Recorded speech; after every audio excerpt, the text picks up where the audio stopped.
Hello and welcome to Source Material, the fast casual podcast about fuck.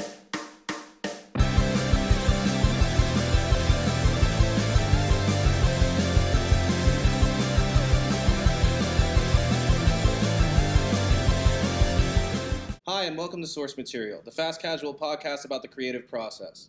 Today I'm joined by singer-songwriter, lead guitarist, and singer in the band Old Fox, Connor Storms. Thanks for having me. Oh, thanks. Hey, thank you. First question, how are you doing? I'm doing well. We have this nice little beverage for ourselves. Can I pour you? Please. I didn't realize that whiskey came there's an object sealed like that. Yeah, me neither. I'll say when. When? This is gonna be great B-roll. Okay. Hey, let's toast. Let's toast. Oh, fuck. Can I curse on the podcast? Fuck! Cheers, me idiot. Cheers. Thanks for being on here. Thanks for having me. You've been a singer-songwriter for over 10 years now. You've written, I don't know how many songs. I don't know either. You've been a constant inspiration in my life throughout when I met you in 5th grade and you taught me how to play guitar, basically. Yeah. To, even today. How do you usually start writing a song? Is it like with a mood, or is it something a bit more musical? See, I like this question because I feel like versions of this question happen whenever anyone asks anyone about writing. Oh yeah. It's always like, it's basically like the boiled down version of it is like, is it music or lyrics first? Mm-hmm. And every time I've seen someone talk about it, the answer is always like, sometimes this and sometimes that. And that's true for the most part, I guess. But for me, I'm finding, especially now, these days, and maybe even like the past couple years, lyrics and like moods and words always come first. Yeah. And then that sort of guides the music for me nowadays. I think maybe when I was writing songs when I was like younger, I would have I'd be more inclined to, I think I was more, there's a point where like my guitar playing was more proficient than like my singing and my lyric writing. And I feel like I've made a progression in writing lyrics since then. So it would usually be like a musical idea would drive the creation of a song. But now I think better, and I think more clearly in words. And words always come first. You did minor in English in college, so I did. I went to college. There's some variation.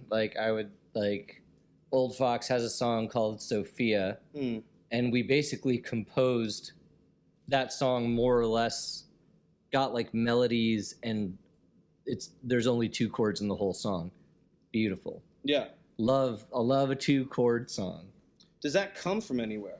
The love of like more simplistic approach to songwriting?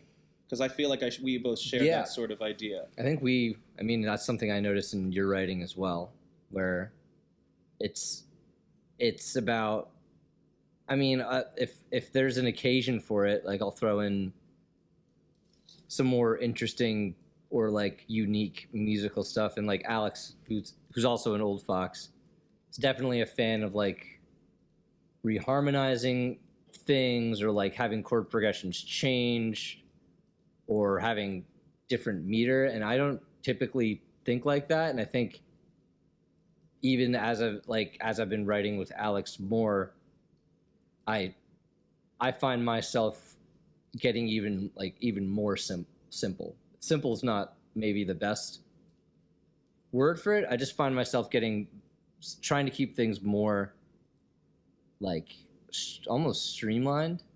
Just like what it's got to serve, because like I said before, it's about like the words come first more often than not. Yeah. So when I write music, I'm writing music to serve the lyrics that I'm writing. I think I've gone off track of the original question. I mean, that's totally fine. It's fast casual. It's fast casual, baby. But I mean, that sort of brings up another question in my mind. Well, it's two questions, really. One, do you think that your songwriting is more or less affected by the people who you are involved with in terms of musical creation or just in general? And second question, do you think it's a conscious effort versus Alex's songwriting, which is a little bit more, he tries, I don't know if it's also conscious or subconscious. Alex, be on the show. Do you think that it is a conscious effort to provide contrast in Old Fox's writing? I think so, but I think it's not something I've had to create. We haven't had to sit down and or strive to contrast, because we already, I think our natural writing inclinations and our influences when it comes to the songwriting that we do individually, there is some crossover, and we do have appreciation of a lot of different folk music and some our classic rock tastes are, which I don't like a whole lot of classic rock, and neither does he, but the things we like are aligned, and we kind of have he grew up playing in punk and hardcore bands, kind of like what I did, and so I think there's a lot of commonalities, but there's just there is that contrast that's already there, and I think it's less about creating it and trying to manufacture it, and it's more about just doing what we've always done and maintaining that.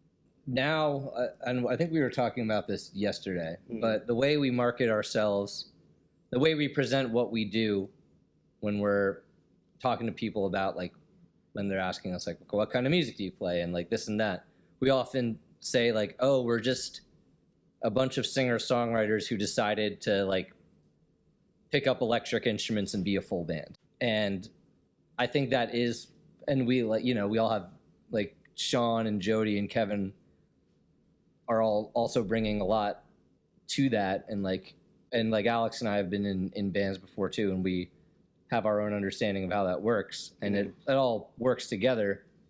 So when we say that, and then we try to even down to who we play with at shows, we try to pair ourselves with, we've played all sorts of bills, we've played with punk bands and hardcore bands, but when we're home, our musical community, I would say, and our bands that we like to play with that are our friends, mostly fall in that folk singer-songwriter group.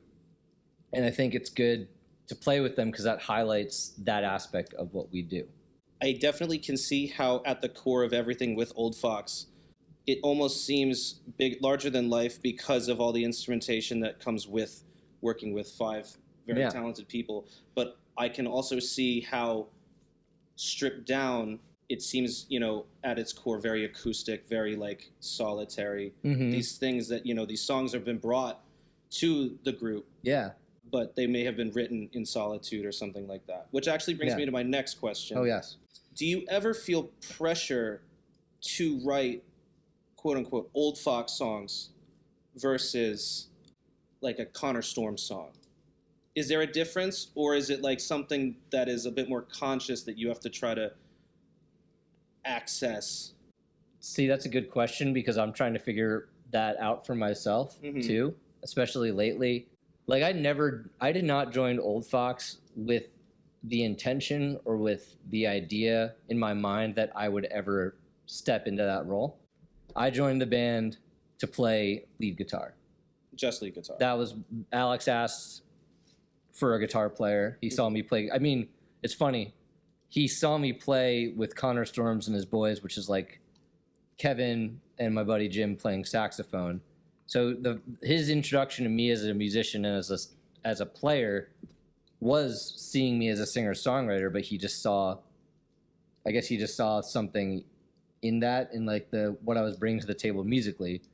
But when I settled into the band, I was immediately, because Alex is such a fantastic rhythm guitar player that it's fun to write leads to play along with him, and that's what my my role was in the project, even up through our first EP that we released. That was what I did some backup vocals, but like wasn't doing much in the way of composition besides maybe Hairline. Mm-hmm. Is when Hairline, I guess, was kind of a turning point where we started to write and compose a little more collaboratively, and I think that shows on the record too, because that's like, I would say that's a standout song. Absolutely, like the single. It's the single, but it's also like, I feel like it fits with the rest of them, but it kind of is an outsider.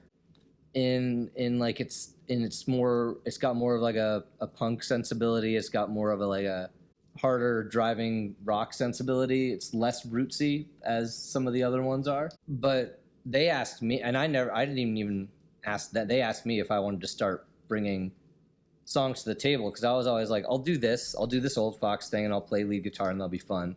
I'll sing some covers. It'll be cool, and I'll have Connor Storms and his boys as my outlet for like the songs I write. And then they approached me about bringing my material to the band, and it's been like a rewarding process. And sometimes I think we've all had to get used to me being in that role and me having that kind of voice in the band. It didn't come naturally.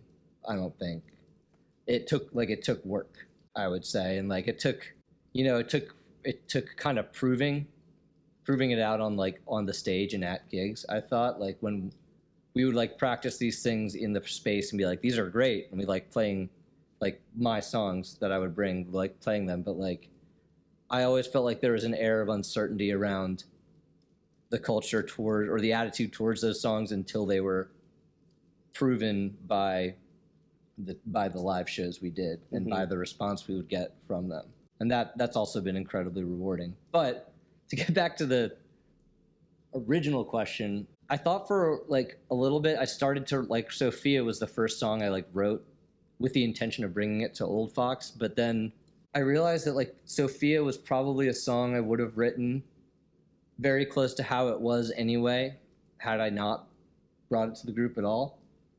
And so now I'm just kind of, and this is something I try to do in like life as well, just unapologetically having my voice and saying what I want and need to say. And to me, that means like I just write songs, and wherever a song is needed at the time is where it will go. Like if Old Fox is like, let's have some new Connor songs, I'll be like, all right, I got like these. If I'm doing a solo show, I'll be like, oh, I'll play these songs that, you know what I mean? It's just like, absolutely. I don't, when I sit down to write a song, it's about writing the song. It's not about where it's going to go. I'll have songs that like, I'll probably just, that feel more like diary entries than the actual like songs I'm going to bring out into the world. I 100% relate to that. That's like totally how I write all of my music. Yeah. What was the process of coming from, you write very personal music. I always think that you have this sort of wistful, hopeful tone in all of your music that spans from when you were 13 years old to now. You know what I mean? Yeah. I think that that's awesome. But it's hard to play very personal things, and these things that really, are close and near and dear to your heart. And performing those songs and sharing those songs, even with bandmates, is tough. It makes you feel very vulnerable. Yeah. What was the process like of going from sort of like doing this thing that you inherently felt you needed to do, or using music as your outlet for these feelings, getting to the point where you felt that you could be unapologetic about, sharing your art and sharing this and feeling like this is something that you have to do, and I believe in it, and like being brave and bold enough to do that with like in front of people you don't know? It's not like a moment. It's definitely like a journey to get to that. Like I would argue that maybe I still don't feel brave enough to do it. Like I'm doing it, but like, there's been hard times. I've had difficult relationships with songs. I've had like hard times with like the band, with how I felt we were using or like treating the songs. I've had like struggles with myself when I was performing solo about like when I could play certain songs, or like certain songs just I couldn't do for a while, and like that's also personal stuff. But I think it's just like, you know, you utilize things like the rush of performing a show and that adrenaline. Yeah. You utilize your stage energy, and you compensate for how scared you are with those things you have. Yeah. And that's your arsenal when you're up there. And there's nights where that courage is rewarded, you know? And that's been more often than not the case, where like people, especially played, shout out So Far Sounds. Hit me up. That was one of like, I mean, people, I've gotten compliments on my songwriting and stuff before, and like the unfortunate thing, or like maybe it's not unfortunate, but like one thing about playing with like an electric band and the venues we're playing and the size the venues we're playing, it's often hard for people to like connect with the lyrics of a song. Like people connect with the energy and vibe of a song, but like you don't necessarily hear every word the person's saying. But like at a So Far Sound show, where we strip back and we do acoustic stuff, which is great to like get back to the roots of what we kind of where we all come from. And having, you know, I used to not, Sophia is one song we always do. Like we have a 5-song set that we do every time.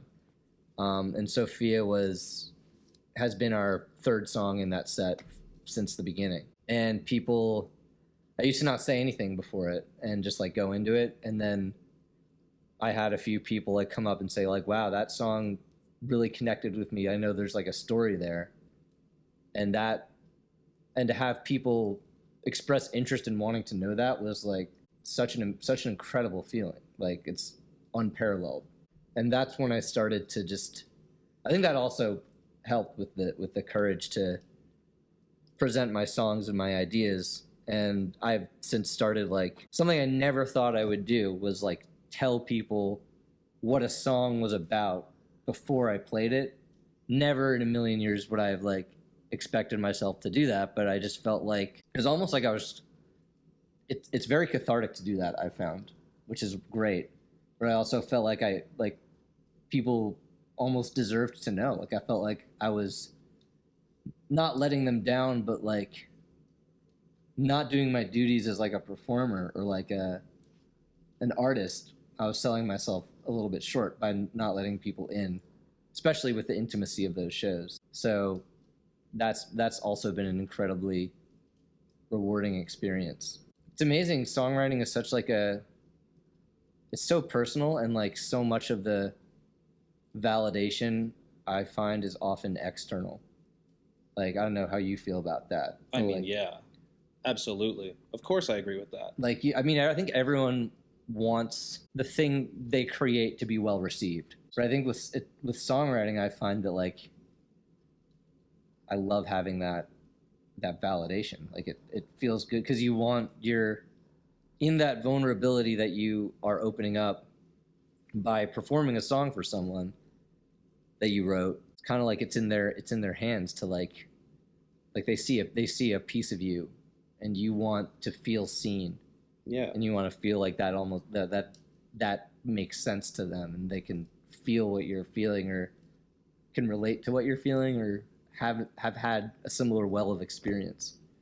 I definitely think that it's really interesting to me when I write these songs that are so personal, and you as well, write these songs that are so personal and that really are they feel almost like they're in, you know, of course they're in their own world because it comes from your mind, it comes from my mind, these things, but the fact that people can take anything, like even if it's a line, even if it's like a melody or something that is like relatable in any way, they can take that, and that if only that is something that they feel like they've been given, that does the same thing that we are both trying to achieve in feeling less alone, feeling seen, you know what I mean?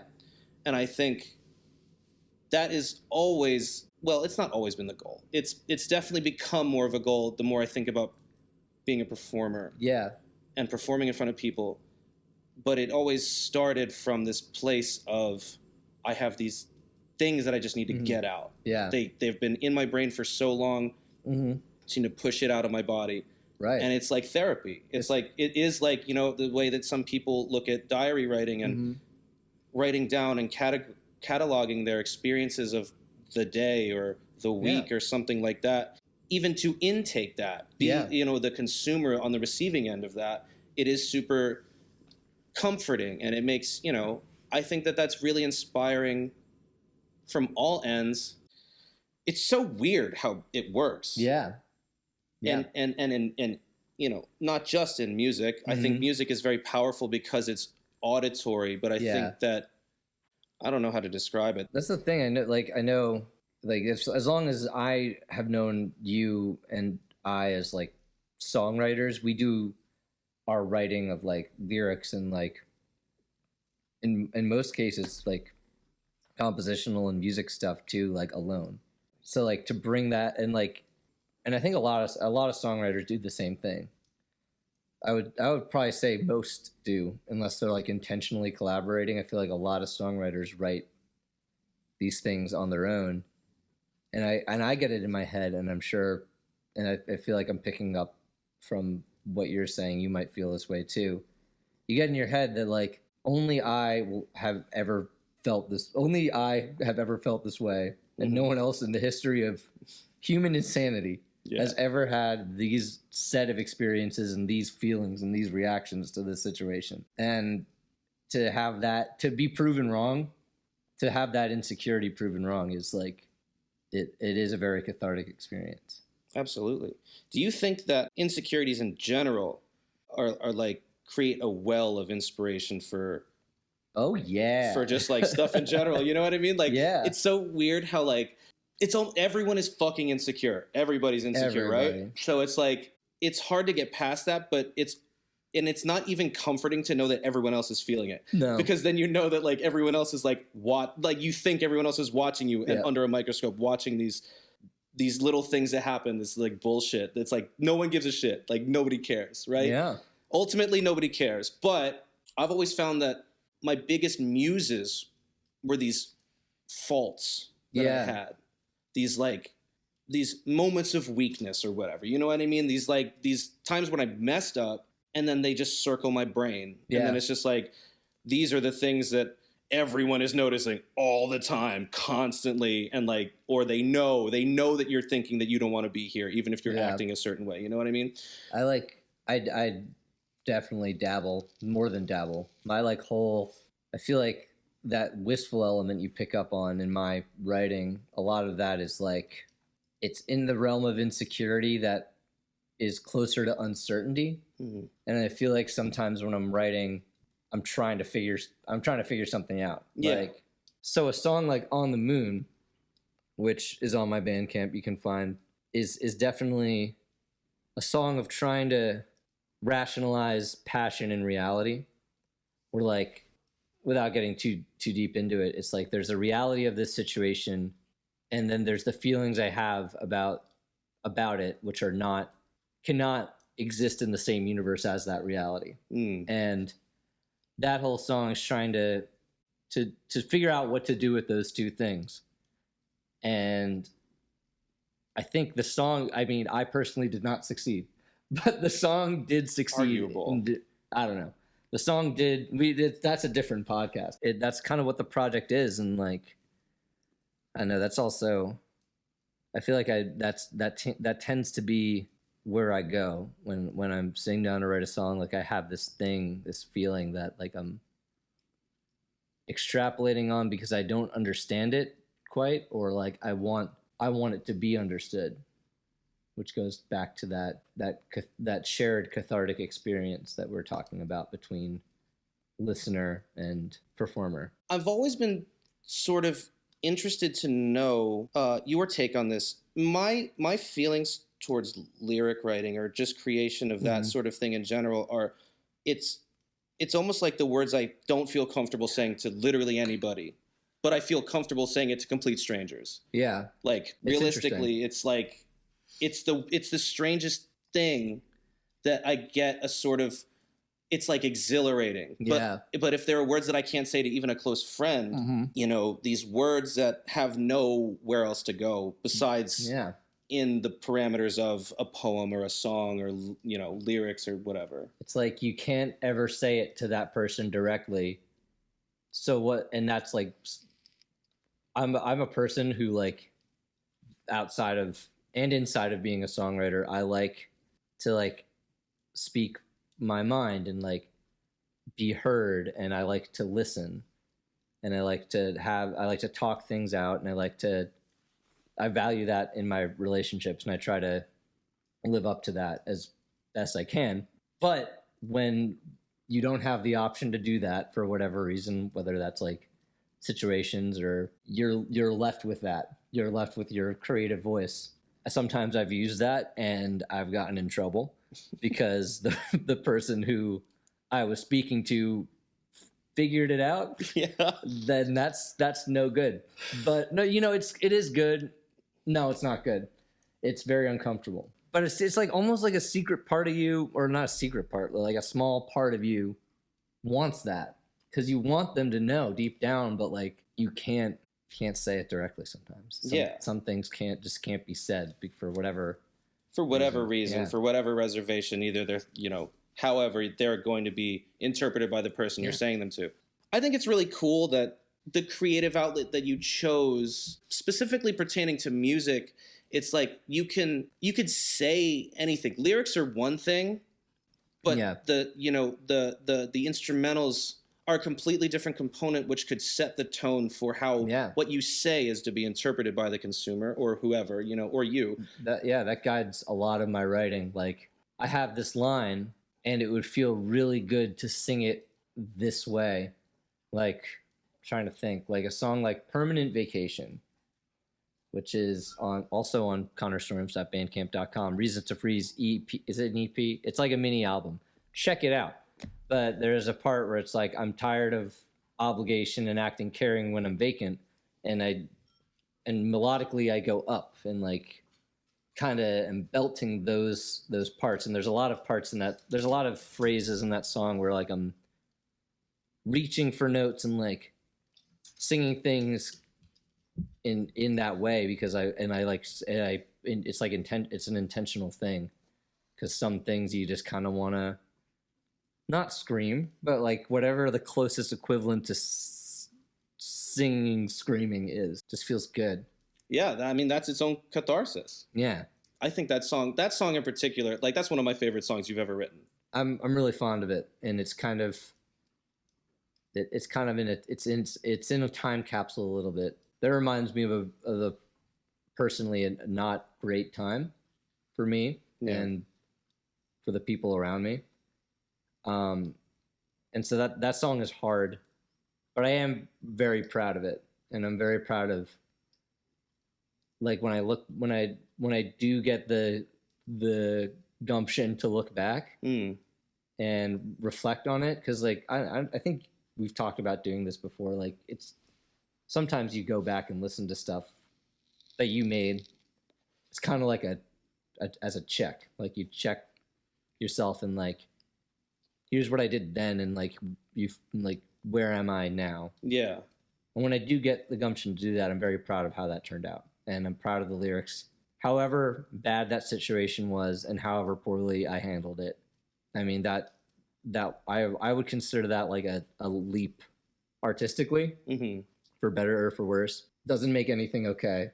Right. Doesn't make anything better, but it's a healthy way to deal with those feelings of any negative feeling. I mean, any sort of thing where you take a very negative situation, negative feelings, negative thoughts, whatever it is, and turning it into something very positive, or at least creative, and having outlets for your emotions. That's big. I think that's something that I want more people to realize, is that there's ways, regardless of, if you're in touch with this artistic side of creating things, or if it's like something less thought of as an art, I think that personally, cooking is a great way to express whatever. Yeah. It's a form of expression, just like the way fashion is, just like the way there's Yeah. so many different outlets for people that you could try or even, take an interest in, which might make you feel a certain type of way. The fact that your calling has always been music, I think that's just always just been the case. Yeah. Ever since I first met you in band class. Oh, yeah, thank you. When you're a kid, we were all children once. There's no getting around it. Shout out to the babies. When you're a kid, everyone's like, what do you want to do when you grow up? Like, what do you want to be when you grow up? And I would say shit like, I want to be, like, you remember the show Street Sharks? Oh, yeah. I'd be like, I want to be a street shark. Yeah. Like, I want to be like a shark humanoid. Like, I had no fucking idea what I wanted to do. Like, I had no idea. I was making shit up. And then, like, I play the flute and then I play the guitar around like 12, 13. And that's, ever since then, I found even like my hobbies as a kid, like playing video games with my friends, I never liked it. But I did it because like that was how I got to spend time with people that I liked. I was like, I do this and it's fun enough and I get sick of it and I don't really care for it, but like it is stimulus almost. It's like entertainment. And then I like got a guitar and then I said goodbye to all those friends and never talked to them again. And then I met you. Which arguably is maybe one of the best things that's ever happened to me. I agree. I think friendships like this, once in a lifetime, once in a, I don't know. It's not a lot of people have what we have. I would agree. Yeah. It's the heart that matters more. Adam knows best. Who's Adam? Adam Duritz. Kind of yeah. Oh. Hey, Adam, if you're out there watching this, he's watching right now. Please help me. Please help. I could very much use your help right in this moment. Because music and art in general plays such a big role in your life, I feel. Yeah. Are there aspects of your life, your day-to-day life, that have been impacted by this sort of emboldening, that you've discussed before about, becoming more comfortable? Yeah. Being vulnerable in front of a bunch of strangers. But do you think that it has impacted the way that you see the world in a way? For sure. Yeah. I mean, it's especially, I would say the impact is more in my interpersonal relationships. Yeah. And that's also something that comes into my writing a lot. It's like things like my relationships with my friends and things they say to me. Like there's a line in On the Moon. It says, they said, love is infinite, but time is not, which is something, love is infinite, but time is not, is something my friend Cecil said to me once. And I was like, and it was referring to something specific about their life. But I was like, this is like it's a beautiful phrase. And like, this fits with this thing I'm trying to do. And like, I find myself doing that a lot, like taking things people have said to me or like taking experience. I wish I remembered more right now. I feel like I prepared this answer in my head. Yeah. Because I wanted to talk about it. Mm-hmm. Oh, you know what? Denim jacket. There you go. Jacket. Griffin, who's behind the camera right now, I'm waving to him. We were playing right before I moved to Boston from New Jersey. We were playing this drinking game we made up. It's not really a game. It's just a thing we were doing where we were trying to write lyrics that sounded like Front Bottoms lyrics but weren't. And I don't remember if you said it or if I said it, but one of us said, "Don't let me forget my denim jacket when I leave to start my life tomorrow, where it's too cold for denim jackets." And that's the first line of that song. I feel very like I love other people. I love the relationships I have. I love my friends. I love music. I love this glass of water. I love my job. I love my kids. Is this a 3 clap situation? No, I think this is good. This is all good. We're not cutting any of this out. No way. I think that that art imitates life. Life imitates art. That's some dumb shit that some dumb old idiot said, right? Yeah. It's probably the same person who went to a graduation and was like, this is the first day of the rest of your life. But Absolutely. It's a little bit true. I find vulnerability and expressing emotions, even within like old Fox the band. Yeah. Like, not to delve too much into like the interpersonal workings in our lives, but like honest words for honest people. We value that as a concept in songwriting, and as how we act in the world, as how we act as people, Yeah. and to each other, and in our dealings and in our relationships. It's something that I wasn't always great at, and honestly, I was pretty terrible at for a long time. And to be with a group that encourages that and brings out the best in me, I think, as both like a performer, songwriter, and now person. Like, I've grown. This band's only been in my life for like a little over a year, but I feel like I've grown a lot since it started. Like, I've learned so much, and there's been some really difficult times. I feel that it's really changed me for the better, and I feel like I can stand behind this, and this is like the things we stand up for is like the kind of person I want to be, and I strive to be, and I'm trying real hard. Listen, I think you're doing a great job. It warms my heart to know that you are surrounded by people who not only respect you. Listen, not just your band. Yeah. I'm saying in all walks of life, I think you've always sort of surrounded yourself with people who have a mutual respect for you and you for them. And I think that is also very much a rare thing, you know? It's hard. I mean, to find that in a band too is like, not to speak ill of anyone in particular or of like the music community as a whole, but I think it's hard to find 5 people who can really get behind something like that and can work out differences even when things are really, really tough, and to keep those values in mind all the while, and like striving for integrity and striving for honesty and empathy. And it's rare, and I'm happy to be part of it. And I love you guys. If you're watching out there, we're gonna hit that road again very soon, and then we'll all get sick of each other again, and then we'll get to miss each other again. It's gonna be great. You've inspired me, and may I be so bold to be? Yeah, may I be so bold to say I feel like I've inspired you in a certain way. Yes. To whatever it may be, but you know, you've always had this air about you, even back when the insecurities ran rampant between the both of us, you know? Oh, yeah. But I think that, you know, there's an element of something, whatever it is, that has made me feel more courageous to even feel like I could write a song, to express these sorts of feelings that couldn't go anywhere, even if I had no idea really what I was writing about, you know what I mean? Yeah. I agree that you have grown in the last year, and these hard things that have shaped you as a person would not have happened had you not been doing art for as long as you've been doing, you know?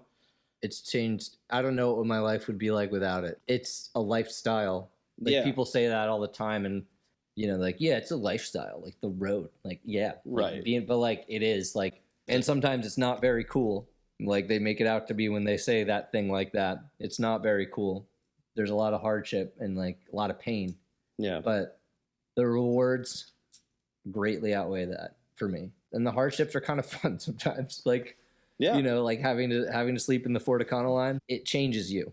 You know, like, as far as like you and I, like we still to this day collaborate in the sense that, like, I'll be like, I'll send you a voice memo and be like, what do you make of this? Is this any good? And hearing you respond positively to things is always a sign to me that I'm headed in the right direction. Like, your opinion and your thoughts on my writing have always been like really, really important. Your own songwriting has been influential to mine. The directness with which you write, and like how you say so much with, like, your songs are mostly like pretty, like, they're pretty quick, and like they come and they hit you hard, and then, or like they burn on you a little bit, but then they're like done. They're, you know, they're like almost like a punch, not in an aggressive way, but like, and I strive to do that, because like sometimes I felt like this song is not having that, and I want it to have that quality.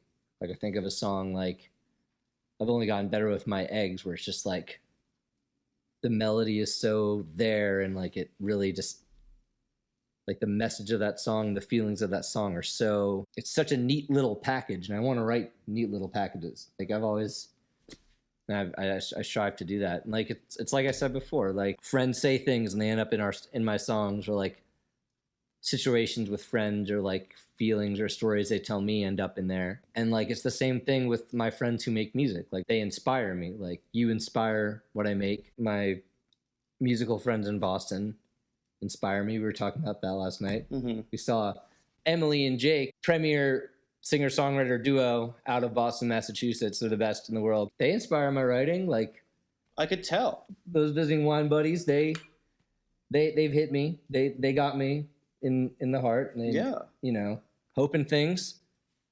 All these bands that I get to be, that I get to see, and like they change my writing. They change how I look at music. 'Cause I'm like, God, I want to do that. I want to write a song like that. Or like I want to play like how they're playing guitar, or like I want to create that kind of atmosphere. I want to like last night we saw Adam Monaco, and he had that song where he's like, I intentionally put this in a key that's uncomfortable for me to sing in because like that's part of it. But yeah, that's like even just like things like that. Like I mean, his songwriting is great, and he's a great player. Yeah.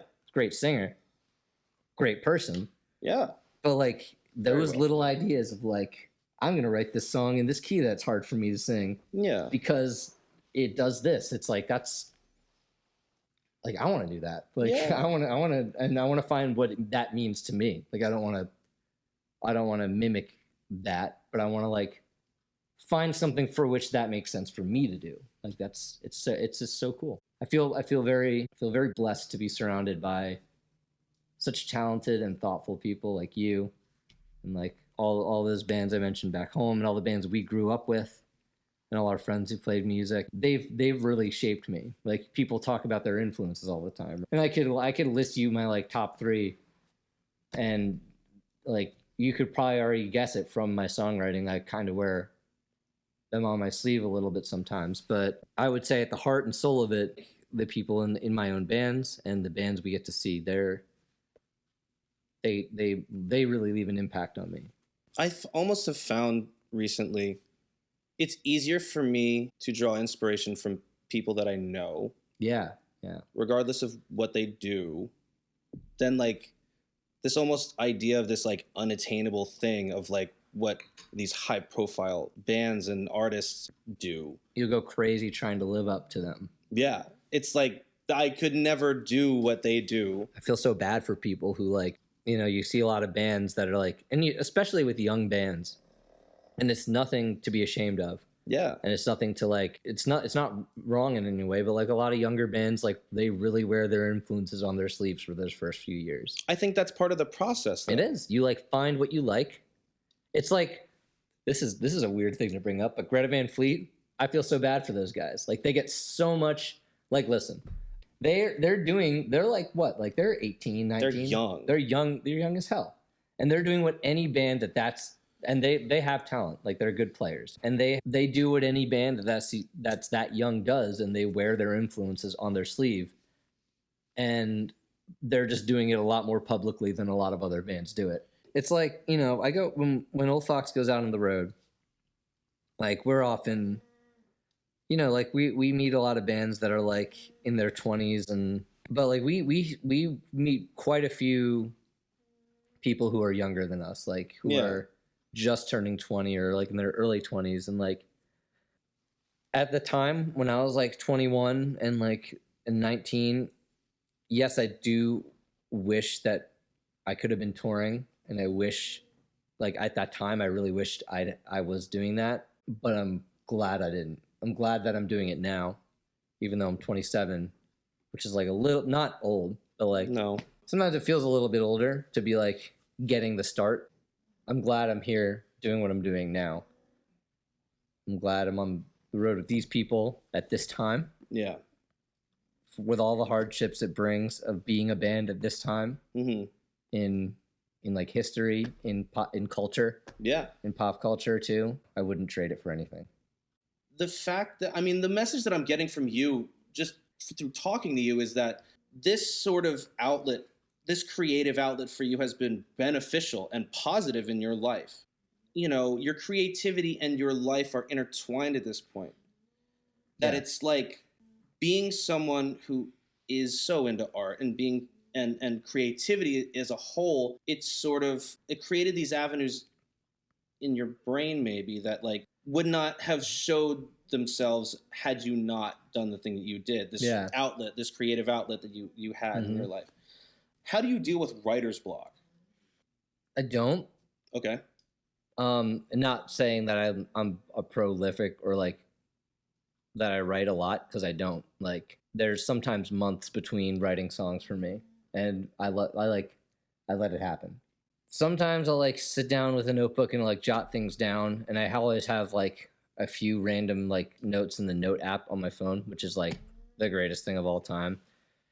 Oh, look at that. Look at Rigby. I try not to force it. I've been in situations like I've been in poetry workshops where it's like you have to write a poem every week, and like you got to do it. And I feel like the times I felt like I had to, like a lot of times I would like have an idea and I would chase it and it'd be fun. But like there's a few times where I'm just like, I don't know what I'm gonna write about. All right, see ya. When I didn't have an idea and I was just doing it because I had to do it, it never felt good, and I never was proud of my work. And so I've kind of carried that into my songwriting, where like I'm not gonna, and maybe this is just because I'm at the point in my career where I have the luxury of time. There might come a time where like I have to be writing, but for now, if there's not a song in me to be brought out, that's just it. If I'm in the middle of a song and I can't think of it, it'll consume me for days, but I can't make it come out if it's not going to come out. And I try to not make myself do that. Have you ever forced yourself to write something that maybe goes against what you're feeling internally? Like, I don't think I have. I feel like, have you ever tried? no. I don't know. It's like that's when I write about something. I write a lot about the present, and like sometimes I write about the past, but I find I've never even considered that. I think I'm just so focused on like figuring stuff out for myself that I don't want to shift my focus. It's much more personal than like putting on a face. Yeah. Or something like that. It's more hard. Yeah. Sorry. No, just like something I'll never understand is how people write like that. Like how people write something that's just like not them. I think it's interesting when people do stuff like that, because it's almost like a creative exercise to me, where it's like maybe the person who is narrating the song isn't necessarily the writer of the song, that the writer is inhabiting a character. Yeah, and I've done that. Like Spirits and Champagne. It's very quick, but in the song I have the character, like I guess, yeah, Lily is a character. I mean, there is a real Lily, but like the person in that song isn't that person necessarily. She addresses me as Tom. Like she says, "Hey Tom, well, I love it here," something like that. But she addresses me as Tom very quickly in the song, because it's this character Tom singing in the song. Because the situation, while inspired by a lot of real events, is like a little bit altered. Like Lily is actually in that song representative of like 4 or 5 people that I met that night. And I felt like if I was going to do that to someone, I might as well change myself a little bit too. But like it's still a lot. That whole song is still very real in the sense that like the emotions that I was feeling then, and a lot of the things I was noticing are correspond to what I was experiencing. I've always thought that, I mean, that song is pretty heavy in a sense. I think, I mean, there's like it's a lot going on. It's like one part like bar, shanty, party song, one part like maybe it's time to go back to therapy, and one part like I'm so alone I don't know how to interact with anyone. Yeah. And one part like affirmation that like I can make friends and be independent. It's a lot. There's a lot of very layers. all over the place. Yeah. But I think that's cool though, because that's more indicative of, say, how real life can be. Yeah. You know, it's never just like one thing. It's always all over the place. There's always this different dimensions of you as a person or whoever. And you say that you want to write songs like me. I want to write songs like you, where you like, first and foremost, the fact that you can use metaphors in like a poetic way is like crazy to me, right? I've never been able to do that. I've not always been successful at it. That's definitely, it's hard. Like, I look back at some of the metaphors I've made and I'm like, this doesn't work. Like, it's just like, it doesn't even really make sense. I can't stand by it. But like, I try to be more direct with it now. Not to say I don't use metaphors, but like, if I'm using a metaphor, I try to really think about it. That's something like when I was in those poetry classes in school, like my professor was like one of the things I took away is like, you have like economy of language almost, and like you have a certain amount of time and a certain amount of words, especially in songs. Yeah. Or like the amount of words you can say and like what you can fit is dependent on the rhythm and like the cadence and like and the melody, the rhyme scheme, and your rhyme scheme. Yeah. So you got to make it count. Yeah. So I think like that wasn't as much of a focus in my early writing because I just didn't know. And now I try not to have throwaway lines. And I'm not accusing anyone of that, but like I think about every line. And like I'll scribble things out if I'm like not liking them, or like, you may think that there was less so these literary devices that you may have learned more so in college about, but there's a lot of metaphors in high school was okay. Oh yeah. This kind of leads me to my point was before you sort of honed in on that skill in college, was that intentional to use metaphors as a literary device, or was it more like a subconscious thing that just happened because of something? I think I always liked that. I think I always admired that in songs, and like I liked things like even academically in high school, like I loved when we got to do Edgar Allan Poe, and I loved when we got to do like Shakespeare. Like I loved that kind of romantic way they had about speaking about things. I just loved the idea of like saying something and like having these metaphors and not being direct, but also being very direct. I mean, high school is fucking embarrassing. But it's that was a lot of the project of that was trying to do that and like almost deliberately making things like cryptic such that only I would know what certain things meant, or only like it was almost just like writing secret notes to people. Like there's inside jokes that like are song titles that like only me and that other person would understand, in the hopes that and this is like total classic 18-year-old move. I really hope this person sees that and then finds that and is like, oh, that's to do with me. And then like, of course it's about some poor woman who had to deal with me. And I was like, oh golly, I hope she finds my Bandcamp. And like, I'm getting ridiculed off camera right now, folks. So embarrassing, but I'm glad I did it. That's always something that I've admired about your songwriting. Appreciate that. I'd be surprised if anyone in the world would watch me talk about this for an hour and 15 minutes. And if you have, I love you, and I'll never stop loving you. I'm drunk. Thank you for tuning in. This has been Source Material. My name is Ari. Thank you to our guest, Connor. Thanks for having me.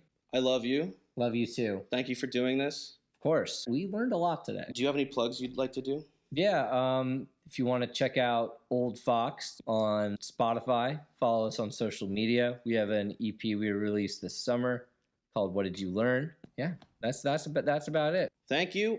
Thank you. And good night.